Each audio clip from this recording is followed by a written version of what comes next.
Scary Christmas Urban Legends, Part 2. According to this legend, it was Christmas Eve, and a dad wanted to dress up as Santa to surprise his kids and wife. He got on his Santa suit and he decided to slide down his chimney. However, about halfway, he got stuck and died from asphyxiation.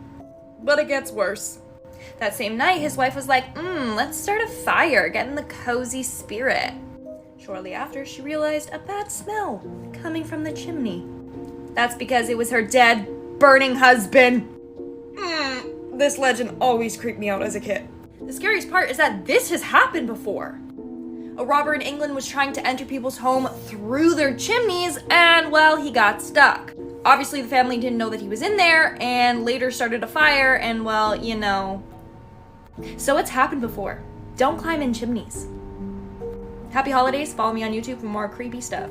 This is the scary story about Christmas morning. It was Christmas Eve, and a girl named Jessica was in bed. She couldn't fall asleep because she was so excited for Christmas. As she laid in her bed, she heard a noise downstairs. Thinking it might be Santa, Jessica tiptoed out of bed and went downstairs. When she got downstairs, she saw Santa, or so she thought. Jessica said, "Santa, is that you?" But when Santa turned around, Jessica noticed that it was just a random guy dressed as Santa.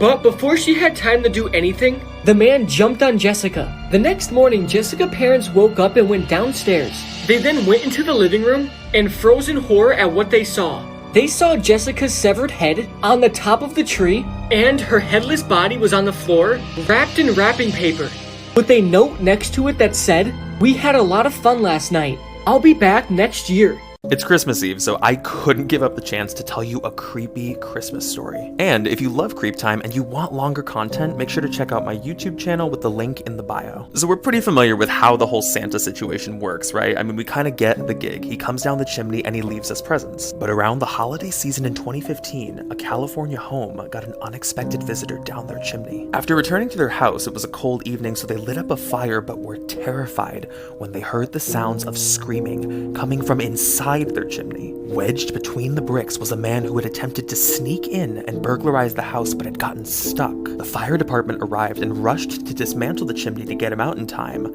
but with the heat of the fire there was too much damage caused and the burglar had died while trapped inside, making this a grisly holiday memory that this home would never forget. Do you guys remember the two girls who recorded their murder before their bodies were found near a wooded area? Trying to identify the suspect in this photo and this voice. On February 2017, 13-year-old Abby Williams and 14-year-old Liberty German were walking along Delphi Historic Trails, Indiana, when they snapped these photos right before they went missing that evening. Police suspected that the man in this photo was involved in their disappearance and murder, but they didn't know who this man was. The girls' bodies were found the next day very close to where they took those photos, and police received multiple tips that the man in the recording and photo on Liberty's phone was 50-year-old Richard Allen. Richard was arrested and charged, but he pleaded not guilty and kept his innocence. But recently, on April 3rd of this year, Richard called his wife Kathy and confessed to murdering both Abby and Liberty. Investigators believe that Richard forced the girls down a hill and took their life with a .40 caliber. This is the disturbing truth about Christmas. This is Black Peter, and he spends the whole year spying on kids, taking note on who has been good and who has been bad. Every single Christmas, Black Peter goes with Santa from house to house, and while Santa gives presents to the good kids, Black Peter punishes the bad ones, and this is what he does to them. At first, he will leave you a bag of twigs and a pile of coal. But if you have been really bad, Black Peter will snatch you from your bed and throw you into a sack.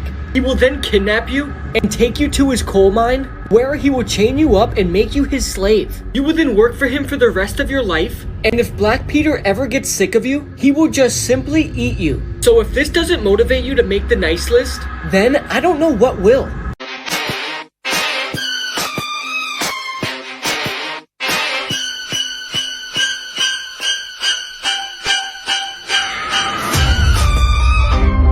Since I realized what Christmas was really about, I never really thought about it the same way anymore. Do you know what Christmas is really about? It was a pagan holiday.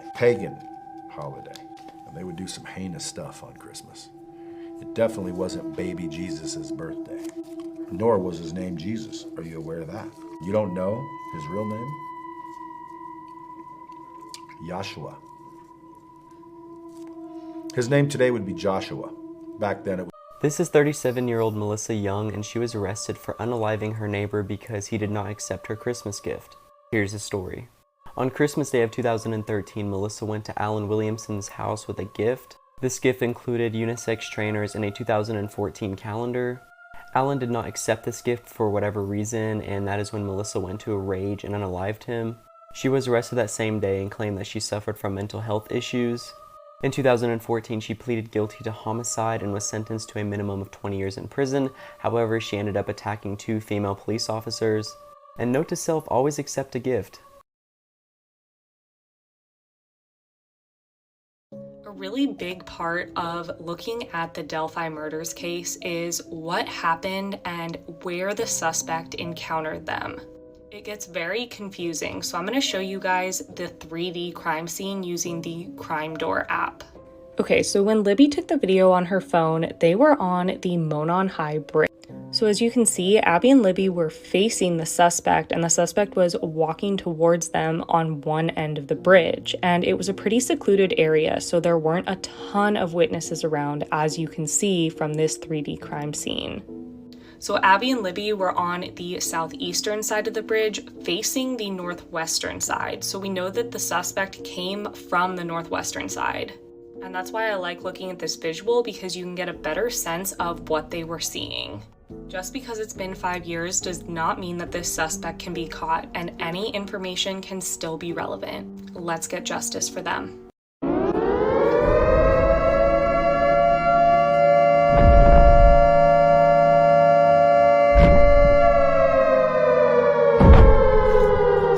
Hey my crime stitches, today marks day 6 of the 12 days of crime. Jocelyn Ortega had worked for Marina and Kevin Krim for 2 years and watched their 3 kids, Lulu who is 6, Nessie who is 3, and Leo who is 2.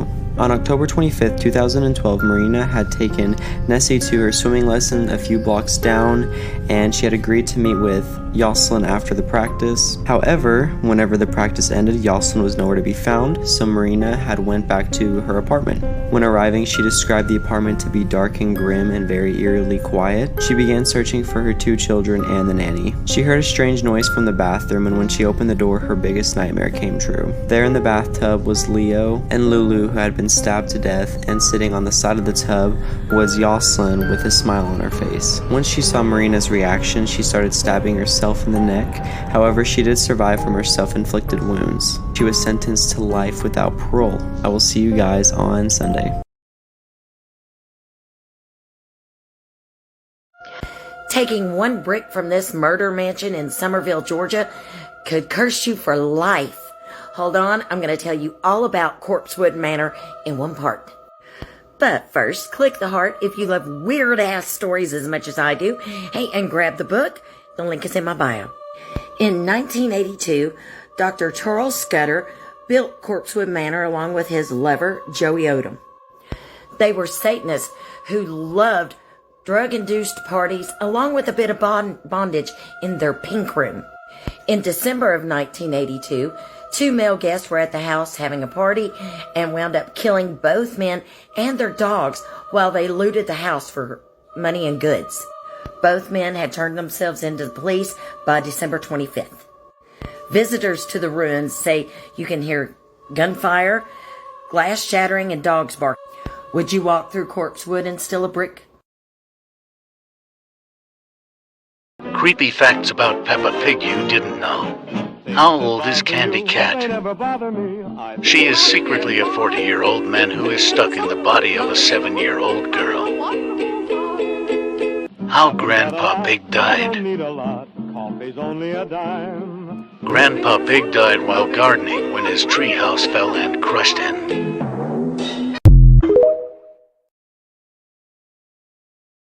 An Indiana man has been charged for allegedly murdering 2 8th-grade girls, Libby German and Abby Williams, in a case that has been unsolved since February 2017. Here are 5 things to know. On February 13th, 2017, friends Libby and Abby went hiking in Delphi, Indiana. Tragically, their lifeless bodies were found in the woods near the trail the following day. A video, photos, and a haunting audio recording of an unknown man on German's phone were released to the public. However, the case remained unsolved for 5 years. On Friday, October 28th, 50-year-old Richard Allen was booked into the Carroll County Jail on 2 counts of murder in connection to the Delphi murders case after police searched his home last week. Investigators primarily focused on a fire pit at his home. Allen has entered a not guilty plea. A pretrial hearing has been set for January 13th, and the trial is set for March 20th. Investigators are urging the public to call their tip line about Allen and any other person who might be involved. The case is still under investigation.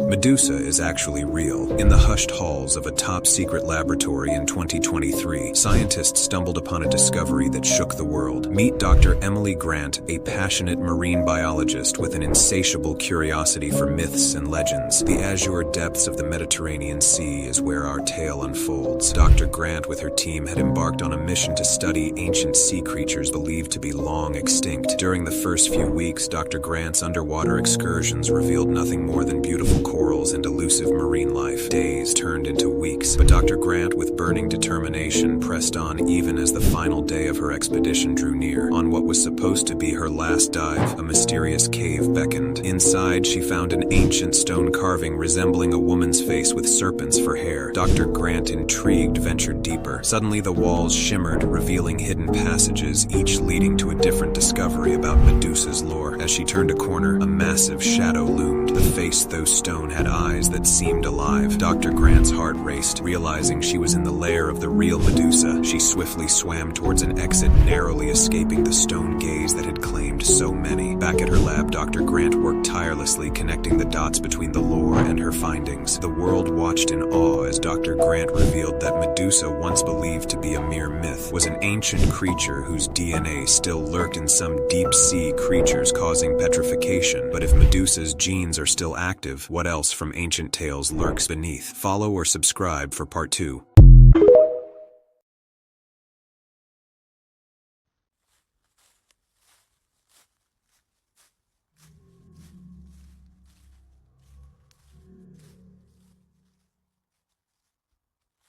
So a lot of you saw my last video about the movie Leave the World Behind, and I said it had a lot of demonic symbolism. So we went and found more. Like on the emergency TV broadcast, the map of the United States has a hidden QR code. My phone camera couldn't really read it though because it was so blurry. And the screen in the hidden bunker had numbers on the screen that looked like they were spelling die 666. On the other screen it reads the numbers 0917 and the time 2:04. Could something be going on September 17th, 2024? I mean, as long as you see it and don't say no, to them it's consent and their hands are clean. I mean, just look at all these images before that big event happened many years ago. But then again, I could just be reaching. In December of last year, Daily Mail exclusively broke the story that Abby and Libby's deaths may have been part of a larger criminal conspiracy.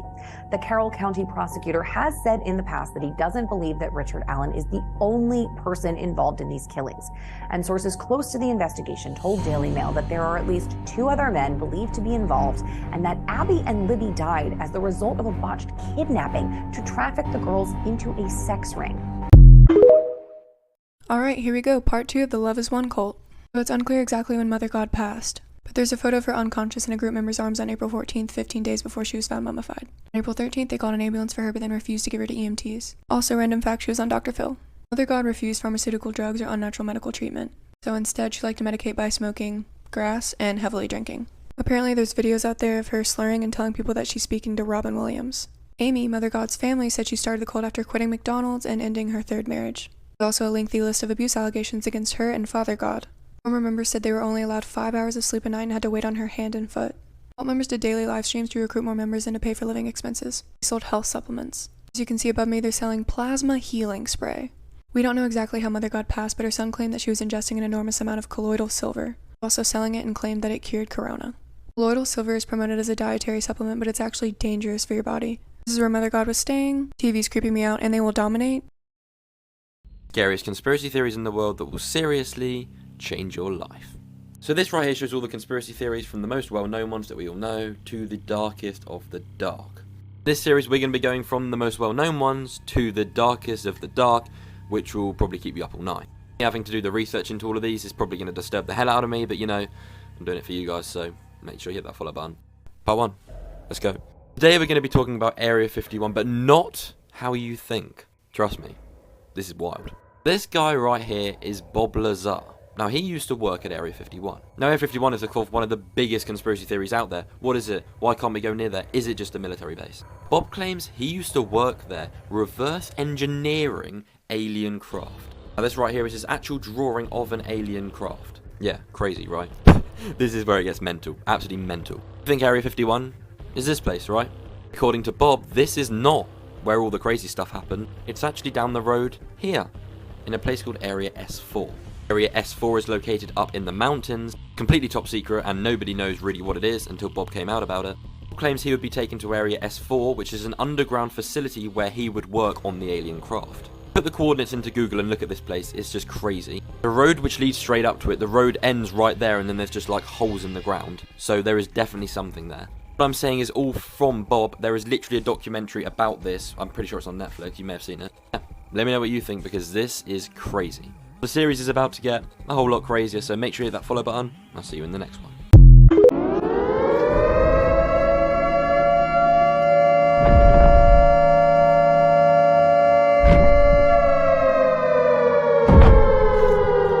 But this one is called the Oakland County Child Killer, and it's still an unsolved mystery. The killer has never been caught. Nobody knows who the killer is. There was a killing spree for kids, ages from 10, 11, and 12. The thing about this, right? They were all found in public areas. They were either shot or strangled to death. And before they died, like autopsy and stuff like that showed that they were like nurtured and cared for before they died. Like they were bathed before they were killed. And like investigators saying how like could be like some sick parent instinct. Like once that happened, they started creating a bunch of composite sketches what the guys could have looked like. Okay. I do have 2 suspects that could be linked to this. How did they get the suspects though? Okay, so one of them, Archibald Edward Sloan. The reason why he was a suspect or whatever, because he was a known child molester, and they had investigated him, and in his car they found like hairs that belonged to 2 of the boys.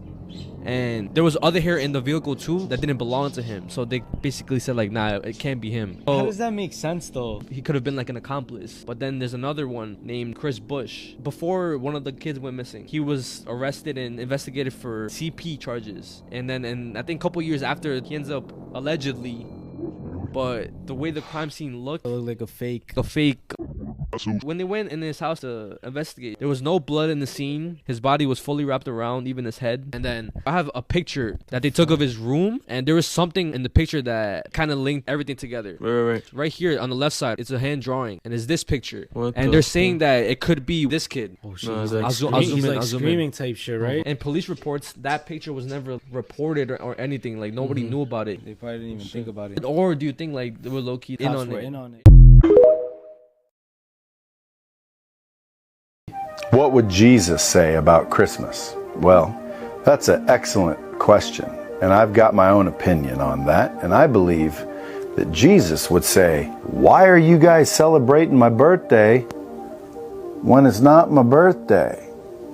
As we all know, Jesus was not born on December 25th. Well, why are we celebrating Jesus' birthday on a day that wasn't his birthday? Now, maybe your kids are small and you celebrate their birthday on a weekend because their birthday lands on a weekday, so you might move it a smidge, but nobody moves it months. And I think if Jesus saw everybody and told us exactly what he thought about celebrating his birthday on December 25th, he would say that you are all celebrating my birthday in honor of the sun god, Horus, where they used to sacrifice babies to please him. And if you really think, if December 25th was actually a day of sacrifice of babies, how many babies would they have had to please Horus? Well, quite a few, I would imagine. Well, how many months does it take a baby? Because people want to be prepared, they want to plan ahead. So that brings us back 9 months prior to Christmas, where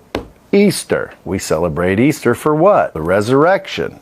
Coincidentally, Easter, which is also another god, Ishtar, the god of war and fertility, which is why there's rabbits and eggs, was actually a pagan holiday that was observed by basically having an orgy. So everybody got together on Easter, had a lot of sex, so 9 months later there'd be a lot of babies. And coincidentally, when all those babies were born, old Horus was there December 25th, wanting you to slice them open and sacrifice the babies to him. And then here we are, thousands of years later, celebrating baby Jesus' birthday on Christmas, when in reality on Christmas was a sacrificial day where millions of babies were slaughtered, and that is what I think he would think. How dare you? Today I'm going to talk about the Love Has Won cult and the death of Amy Carlson. Amy Carlson lived in Dallas, Texas, and had a normal life with 3 children. When she was in her 30s, she started speaking to strangers on the internet, and loved ones said she started sharing outlandish ideas. She eventually met a man who was a member of the Love Has Won cult who said he was Father God and she was Mother God. He convinced her she should join the group and help them transcend into 5D consciousness. Amy eventually left her husband, 3 children, and job as a manager of a McDonald's to move to Colorado to live with the 12 to 20 members of the group. Members of Love Has Won posted daily videos to YouTube where they preach their ideals in an attempt to recruit new members, solicit donations to support their lifestyle, and sell New Age products and vitamin supplements. Members of the group believe wholeheartedly that Amy was a divine being and also a 19 billion-year-old soul who has been trying to save humanity throughout her existence and birthed all of creation. Among other things, they believe she was reincarnated 534 times and was able to cure people of cancer by talking to them on the phone as long as they had, quote, no fear and were in surrender. She has also been tasked with leading 144,000 chosen people into the 5th dimension. #girlboss. The group denies taking any drugs or drinking because they were forbidden to do so, but it was well known that Amy drank a lot and would lash out abusively as a result. Amy had a handful of father gods during her time, and her last father god was 44-year-old Jason Castillo. Amy and Jason were allegedly very abusive to the group, who were not fed well, were not allowed to sleep very much, and were generally brainwashed and very manipulated. Eventually, Amy's health began to deteriorate rapidly, and she claimed she had stage 5 cancer, which is not a thing as the severity of cancer only goes up to stage 4. As she got more and more sick, she didn't ease up on her drinking at all, and members of the group, specifically 2 women named Hope and Aurora, continued to enable her by bringing her alcohol and never brought her to a hospital for treatment. Previous members of the group feared for her life and called police for several welfare checks. On April 28, 2021, a search warrant was finally issued, and police found the mummified remains of a woman in the home. Quote, the police report said that she was wrapped in a string of Christmas lights and that glitter was smeared around her eye sockets. Her eyes seemed to have been missing, and a shrine was set up around the corpse. Initially, 7 members of the group were arrested and charged with abuse of a corpse and child abuse as 2 children were in the presence of the body. Those charges were eventually dropped, leaving a lot of questions for Amy's family and other members who had left the group. What do you all think about this one?